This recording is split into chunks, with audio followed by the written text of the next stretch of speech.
ओम जय श्री कृष्ण। मैं हरिराम सिंह अपने आज इस वीडियो में चर्चा करेंगे गीता ज्ञान अध्याय नंबर 16। अध्याय 16 की चर्चा करेंगे हम दैवी और आसुरी शक्तियों के बारे में। इसमें भगवान श्री कृष्ण बोलते हैं कि हे अर्जुन, जो व्यक्ति हमारे शरण में आ जाते हैं और वे व्यक्ति जो हमारे शरण में कभी नहीं आते, एक पवित्र आत्मा होती है जो भगवान के शरण में आ जाते हैं, और एक दुरात्मा यानी एक बुरी आत्मा होती है जो भगवान के शरण में कभी नहीं आती। भगवान इन्हीं दो आत्माओं की चर्चा करेंगे, जो एक दैवी शक्ति होती है, दूसरा एक आसुरी शक्ति होती है। सतयुग में जो राक्षस प्रकृति के लोग रहते थे और जो देव शक्ति या दैवीय प्रकृति के लोग रहते थे, वे अलग अलग ग्रह नक्षत्र में रहा करते थे, और जो त्रेता युग में रहते थे वे एक ही ग्रह में रहा करते थे, और द्वापर युग में जो रहते थे वो एक ही परिवार में प्रायः वे रहा करते थे, और कलयुग में एक ही मनुष्य के अंदर एक दैवीय गुण होता है, दूसरा एक आसुरी गुण होता है। मनुष्य के आध्यात्मिक सोच से ही मनुष्य को सुख और शांति मिल सकती है। मनुष्य के भौतिक सोच से ही मनुष्य को लगता है कि उसे सुख और शांति मिल रही है, लेकिन उस मनुष्य को इतना सुख शांति मिलती है जितना पहले वह कभी दुख सहा होता है। इसलिए मनुष्य को कभी ये नहीं सोचना चाहिए कि उसे सुख शांति मिलती है, क्योंकि जितना सुख शांति मनुष्य को भौतिक सुख में मिलती है, उतना ही दुख वो पहले कभी सहा रहता है, तभी उसको सुख शांति मिलती है, और दुख सहने के बाद ही सुख शांति मिलती है। भगवान श्री कृष्ण अर्जुन को बोलते हैं कि मनुष्य को दैवीय गुण किस प्रकार के लाए जा सकते हैं, किस प्रकार से लाए जा सकते हैं दैवीय गुण। सबसे पहले मनुष्य को सतो युग में गुण में रहकर ही मनुष्य की जीवन व्यतीत करना चाहिए। जिस आदमी में सतो गुण प्रबल होता है उसी में दैवीय गुण उत्पन्न होता है। जिसमें रजोगुण या तमोगुण प्रबल होता है उसमें दैवीय गुण उत्पन्न होना बड़ा मुश्किल हो जाता है, या आसुरी गुण ही उत्पन्न होता है।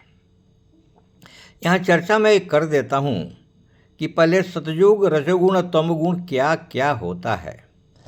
सतोगुण वाला व्यक्ति भला मानुष, पुण्यवान, करुणावान, मैत्रीवान, दयावान, क्षमावान, नम्रताशील एवं सहनशील होता है, जिसमें दैवीय गुण होता है।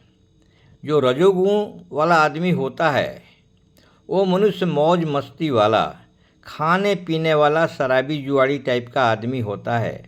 टीवी, मोबाइल और मनोरंजन में समय, धन, मन लगाने वाला ही होता है। ये अपना पूरा धन, मन और समय लगाते हैं। इसी तरह के रजोगुण वाले व्यक्ति ऐसे ही लोग होते हैं।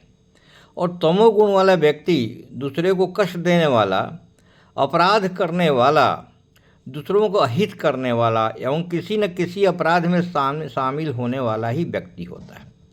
भगवान श्री कृष्ण भीष्म को उसकी प्रतिज्ञा का ध्यान दिलाते हैं और कहा कि भीम, तुमने द्रौपदी को बोला था कि दुर्योधन जंघे पर बैठाने के नाम पर बोला था कि जंघा उसको तोड़ देगा। तो भगवान श्री कृष्ण भीम को इस प्रतिज्ञा को याद दिलाते हैं।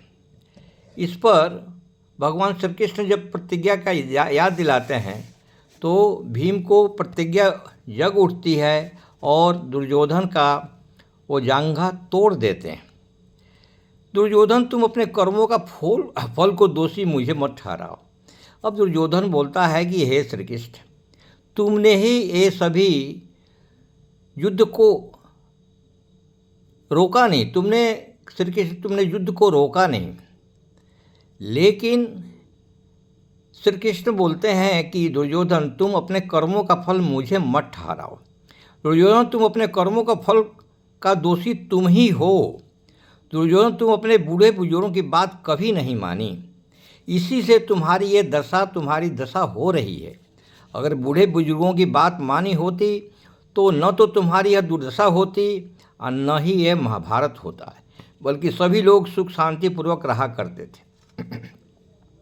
अब दुर्योधन को चाहिए कि अपने बूढ़े बुजुर्गों की उसे बात माननी चाहिए, और सभी लोगों से मैं आग्रह करूँगा कि सभी अपने बूढ़े बुजुर्गों का ख्याल रखें और उनकी बातों को मानें, तभी ये सुख शांति परिवार में कायम रहेगी।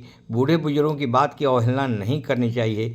इन्हीं के साथ मैं आप लोगों से बोलना चाहूँगा कि आग्रह करना चाहूँगा कि आप कृपया लाइक करें, शेयर करें, सब्सक्राइब करें। Thank you very much. जय हिंद, जय भारत।